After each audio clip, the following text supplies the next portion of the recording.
Hey, welcome back to Achievers Up. We are back with our new video which is on idealism. Now what is idealism?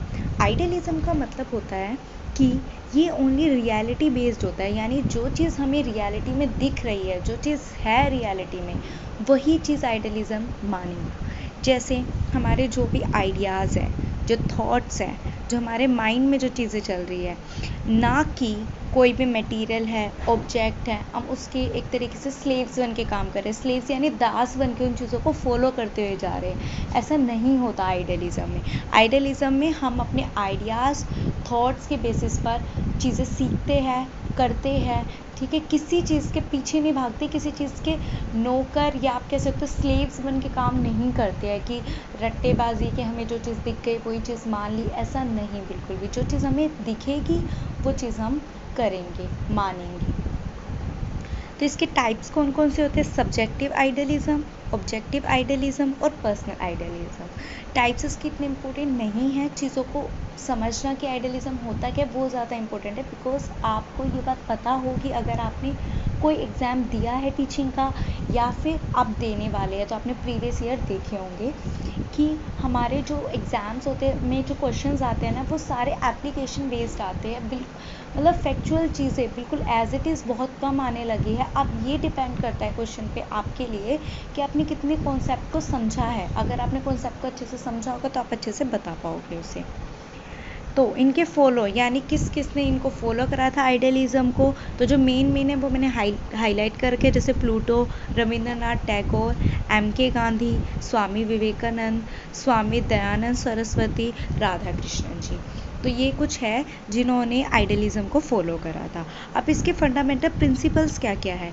Idealism insist on the गोड, achieve गोड, यानी idealism जो होता है वो गोड को अचीव करने में बिलीव करता है। जैसे आपने पुरानी जो एजुकेशन सुनी होगी, क्या होता था, गुरुकुल में रहते थे, ठीक है। स्पिरिचुअलिटी यानी क्या करते थे, स्पिरिचुअलिटी परफेक्शन इज़ नेसेसरी, यानी भगवान को पाने के लिए वो लोग उस टाइम पे चीज़ें किया करते हैं, जैसे मेडिटेशन वगैरह उसमें चीज़ें इंक्लूड होती थी इस तरीके की, यानी जो हमारी बेसिकली ओल्ड एजुकेशन बहुत पुराने टाइम में होती थी।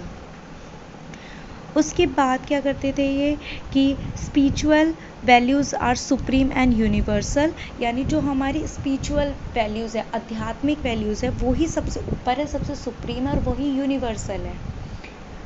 उसके बाद जो वैल्यूज़ है वो पहले से ही डिसाइडेड है, प्री डिटरमाइंड है। Idealism is a complete spiritual view point, यानी आइडियलिज्म में क्या होता है, बिल्कुल हम स्पिरिचुअलिटी को फॉलो करते हैं, बिल्कुल पॉइंट ऑफ व्यू इसका स्पिरिचुअलिटी का है। उसके बाद ये क्या है, मोनिस्टिक कॉन्सेप्ट है, यानी हम किसी एक आस्पेक्ट को पढ़ाएंगे, किसी एक पॉइंट ऑफ व्यू को अपने माइंड में रखें, उसी चीज़ को हम पढ़ाना स्टार्ट करेंगे। बहुत सारी चीज़ें अपने माइंड में नहीं रखेंगे, एक पॉइंट ऑफ व्यू होगा आपका पढ़ाने का। नेक्स्ट आते हैं प्रिंसिपल क्या क्या होंगे एजुकेशन के। सबसे पहले बात वही चीज़ बार बार रिपीट हो रही है कि स्पिरिचुअलिज्म बेस होगा हमारी एजुकेशन का, यानी आध्यात्मिकता।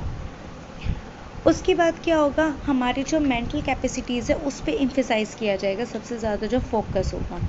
इसके बाद जैसे अभी का जो आपने करिकुलम पढ़ा होगा, अभी के करिकुलम के हिसाब से अगर आप देखोगे, क्या चीज़ सेंटर में रहती है, स्टूडेंट, चाइल्ड, यही बोला जाता है कि आपको स्टूडेंट को मतलब सेंटर में रखना है, उसी के हिसाब से करिकुलम होना चाहिए। हर चीज़ बच्चे के अनुसार हम सेटअप करेंगे पूरी चीज़ का।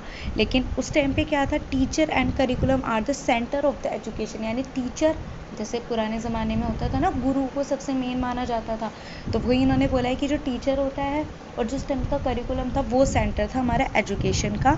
उसके बाद बुक लर्निंग पे एम्फेसाइज किया जाता था, जैसे अब नहीं होता, अब बोलते हैं बच्चों का एक्टिविटी प्ले वे मेथड के थ्रू पढ़ाना है, एक्टिविटी के थ्रू पढ़ाना है, लेकिन पुराने टाइम पे क्या होता था, बुक्स पे एम्फेसाइज किया जाता था, बुक्स लर्निंग पर। उसके बाद इंडिविजुअल और सोसाइटी दोनों मैटर करती थी। फिर it is defined and specific ideology, यानी इसके अंदर जो एक डिफाइंड है एंड जैसे आपने पहला पढ़ा कि वैल्यूज़ प्री डिटरमाइंड होती हैं। उसके बाद एम क्या कहते हैं, सबसे पहला एम था सेल्फ रियलाइजेशन, खुद को समझा जाए, सेल्फ रियलाइज़ किया जाए। उसके बाद क्या करें, पर्सनैलिटी का बेस्ट हम निकालें बच्चे का। Spiritual development as you no.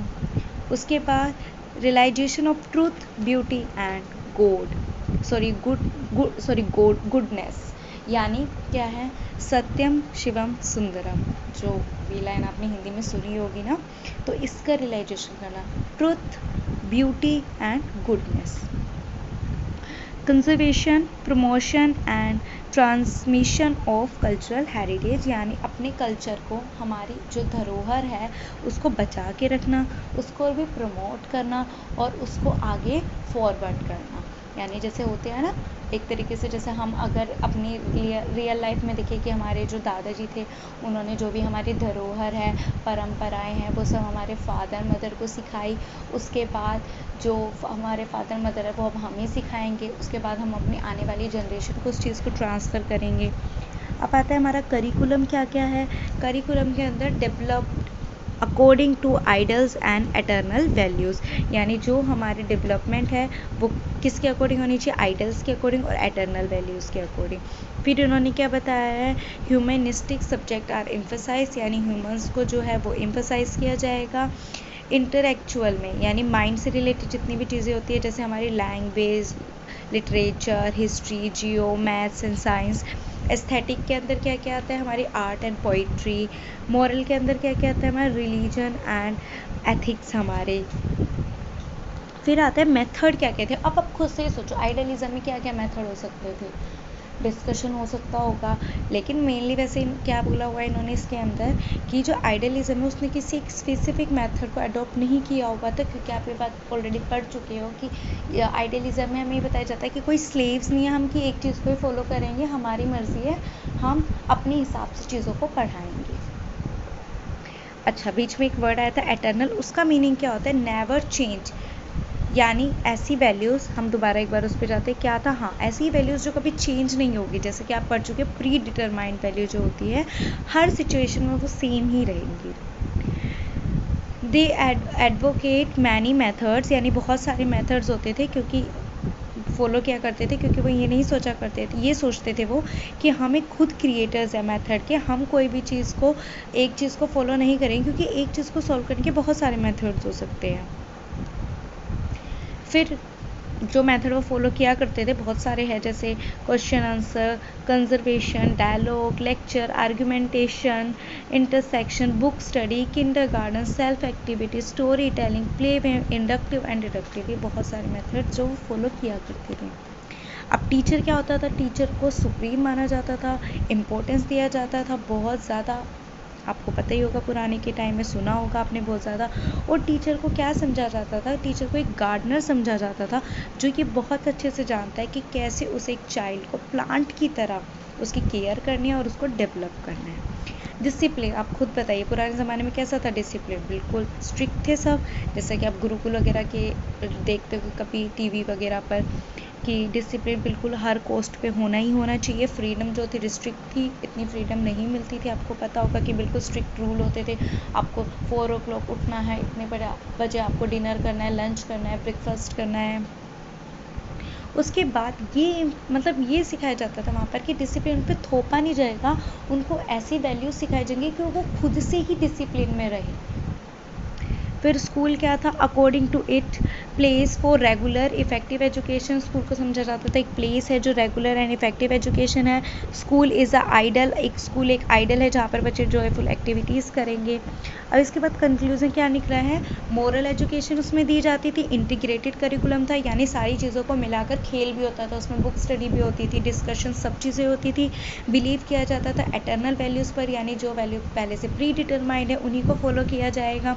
Emphasis था इनका सेल्फ डिसिप्लिन पे, proper place given to teacher and psychological teaching methods. Thank you, hopefully आपको ये वीडियो अच्छी लगी होगी, चीज़ें समझ आई होंगी, और अगर समझ आई हो तो प्लीज़ इस वीडियो को शेयर कीजिएगा अपने फ्रेंड्स में जो भी टीचिंग की प्रिपरेशन कर रहे हैं। और आपको कोई भी डाउट हो तो आप मुझे कमेंट सेक्शन में ज़रूर बताइएगा, ताकि मैं उन चीज़ों को सॉल्व कर सकूँ। Thank you so much.